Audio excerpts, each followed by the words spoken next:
చిన్నప్పటి నుంచి మా డాడ్ నన్ను ఎటువంటి కష్టం లేకుండా పెంచాడు. బట్ అట్ సమ్ పాయింట్ ఒక పాయింట్ అనే టైంలో ఎవ్రీథింగ్ చేంజ్. లైఫ్ లో సిచ్యువేషన్స్ ఎటు నుంచి ఎటు తీసుకెళ్తుందో ఎవరికి తెలియదు. అండ్ రైట్ నౌ ఏంటో ఈ జీవితం అర్థమే కావట్లేదు. ఆ అర్థం కాని జీవితాన్ని అందంగా మార్చుకోవాలని నా ఈ ప్రయాణం. అమ్మ అయితే పదే అడిగింది, ఒక్కదానివే ఇంత దూరం అవసరమా, ఎందుకు హాస్టల్లో ఉండిపోవచ్చు కదా, బాగుంటది, సేఫ్ గా ఉంటదని. But I have taken the decision. That decision made me to prove my self.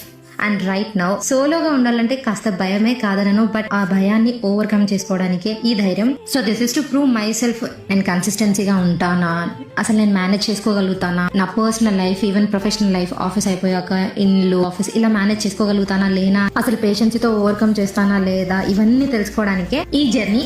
So ఈ జర్నీలో నాతో పాటు మీరు కూడా తోడుంటారని ఎక్స్పెక్ట్ చేస్తూ ఈ సిరీస్ స్టార్ట్ చేశాను. So this series named as my penthouse series. Office days లో పెంట్ హౌస్ దొరకడం అంటే పెద్ద టాస్క్. వెతికి తీసుకున్నాను నా ఇష్టంతో. దిస్ ఇస్ మీ. ఇప్పటి నుంచి సావే ఇక. కొద్దిసేపు కూల్ పని చేసిన, it's okay. So I'm super happy.